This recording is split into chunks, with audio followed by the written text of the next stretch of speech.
هر وقت دیدین آب سینک ظرفشوییتون خوب تخلیه نمیکنه، در پایین باز میکنید، میایید این خروجی سینک رو باز میکنید.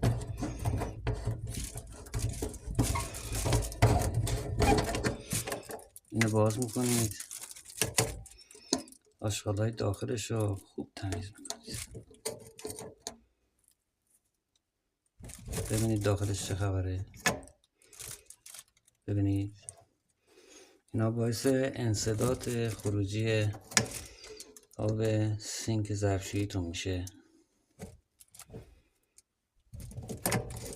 و به مرور زمان کل این تاسیسات هم خراب میکنه، چون آب خارج نمیشه، آب داغ تو اینا میمونه، باعث میشه اینا اندازه هاشون بزرگ کوچیک میشه و اینا رو کلا باید هزینه زیادی بده اینا رو عوض کنید. با تمیز کردن این و باز کردن رو کلا مشکل گرفتگی حل میشه. ببینید دوستان، بعد از اینکه خوب بستیم، خوب تمیزش کردیم، در این آب باز میکنیم و هیچ گرفتگی هم نداره.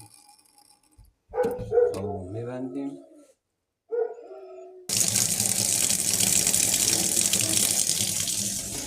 آب کاملا باز بدون هیچ نشتی کاملا داره خارج میشه.